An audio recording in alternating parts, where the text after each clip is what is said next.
பொறுப்புணர்வு உங்கள் கையில் ஒப்படைக்கிறாங்க அப்படின்னு தெரிஞ்சதுன்னா அந்த பொறுப்புணர்வையும் நீங்கள் செயல்படுத்தும் போது தான் அதை பற்றின ஒரு விஷயங்களோ பரப்புரையோ வரணுமே தவிர அதுக்கு முன்னாடி எந்த விதமான விஷயங்களும் வரக்கூடாது. இங்கே நான் சொல்ல வேண்டிய மெயினான கருத்து, எந்த ஆட்சி வந்தாலும் சரி மரம் செடி கொடி கண்டிப்பாக வளர்த்துறதுக்கான ஸ்பேஸ் கொடுத்து அதுக்கு உண்டான ஏற்பாடுகளை பண்ணணும். இல்லைன்னா காற்றுக்கு பிச்சை எடுக்கிற நாள் வரும். நீங்களும் எல்லாம் முதுகில் கேன் கட்டிட்டு நடக்கிற நாள் வரும். விதி எப்படியோ செஞ்ச பாவத்துக்கு நாங்களும் சேர்ந்து அனுபவிக்க வேண்டியதாக இருக்குது. சரிங்களா? நடக்கிறதுக்கு ஸ்பேஸ் வேணும். நல்லா வண்டிக்கு போகணும், நடக்கிறவங்க பாட்டுக்கு நடந்து போகணும். ஒரு குழந்தை கொஞ்சம் தூக்கிட்டு சரி 1 கிலோமீட்டர் தானே நடந்து போயிடலாம், ஒரு 2 கிலோமீட்டர் தானே நடந்து போயிடலாம் அப்படின்னு போகிறவங்களுக்கு ஒதுங்கிறதுக்கு கூட ஒரு நிழல் கிடையாது, நடக்கிறதுக்கு ஒரு ஸ்பேஸ் கிடையாது. அதெல்லாம் கொஞ்சம் கவனித்து அது என்ன ஏதுன்னு பாருங்கள். அதே சமயம் ஒரு குறிப்பிட்ட ஒரு வீடியோவில் பிரசவ வார்டில் என்ன நடக்குது அப்படின்னு சொல்லிட்டு ரொம்ப வருத்தமாக சொல்லியிருந்தாங்க.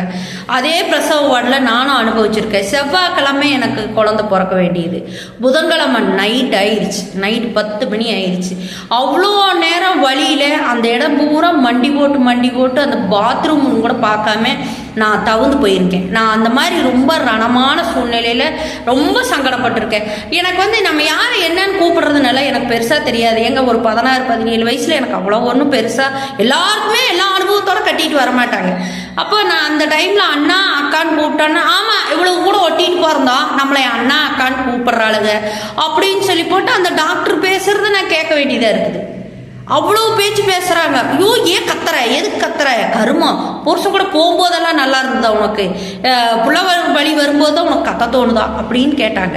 எனக்கு அத்தனை வார்த்தையும் வாங்கிட்டு எனக்கு என்ன நடக்குது என்ன ஆகுது, பொதுவாக எனக்கு பிரசவத்தை பற்றி அந்த ஒரு துளி கூட எனக்கு அதை பற்றி எதுவுமே தெரியாத பட்சத்துக்கு என்னை கொண்டு போய் ஒரு ரூமில் அடைச்சி வச்ச மாதிரி இருக்குதே அப்படின்னு சொல்லி கத்தி கூப்பாடு போடுற. பக்கத்தில் வேற ஒரு பொண்ணுக்கு பிளட்டு நிற்காம அவ்வளோ தூரம் செதறி கிடக்குது. எனக்கு அதை பார்த்துட்டு இன்னும் பதறுது. அப்போது இந்த மாதிரி கொடுமையை நடந்துக்கிட்டே தான் இருக்குது. அதே மாதிரி அம்மாவுக்கு உடம்பு சரியில்லைன்னு சொல்லிட்டு அவசரமாக கொண்டு போய் ஆஸ்பத்திரியில் அட்மிட் பண்ணலான்னு கொண்டு போகிறாங்க. பாத்ரூம் பக்கத்தில் இருக்கிற ரூம் கொடுத்துருக்குறாங்க. பெயினுக்கு ஒரு ரிலீஃபுக்கு ஒரு இன்ஜெக்ஷன் போடலான்னு சொல்லிட்டு கூட யாரும் போடலை. அதுக்காக கவனிக்கலையா அப்படின்னு சொல்லி சொன்னால் புறநோயாளிகள் பிரிவில் டாக்டர்கள் பார்க்குறாங்க, மருந்துகள் வாங்குகிறோம், எல்லாம் பண்ணுறோம், வந்துடுறோம். ஆனால் இந்த எமர்ஜென்சி அப்படின்னு சொல்லி போட்டு அடுத்தடுத்து போகும்போது ஆளுகள் இல்லாட்டியும் கூட அந்த உடனடியாக எமர்ஜென்சிக்கு என்ன இன்ஜெக்ஷன் பண்ணணும், வலிக்கு என்ன இது பண்ணணும், என்ன கொடுக்கணும்னு அந்த சீட்டை வச்சுக்கிட்டு என் தங்கச்சி ரொம்ப நேரம் மணிக்கணக்காக நிற்க முடியாமல் ப்ரைவேட் ஹாஸ்பிட்டலுக்கு இல்லைங்க நாங்கள் இதுக்கு மேலே இங்கே எங்கள் அம்மா வலிதாங்கிறத பார்த்துட்டு எங்களால் இருக்க முடியாது, நாங்கள் ப்ரைவேட் ஹாஸ்பிட்டலுக்கே கொண்டு போகிறோம்னு சொல்லிட்டு ஜிஹெச்லேருந்து எழுதி வாங்கி நாங்கள் ப்ரைவேட் ஹாஸ்பிட்டலில் தான் எங்கள் அம்மாவுக்கு ட்ரீட்மெண்ட் பார்த்தோம்.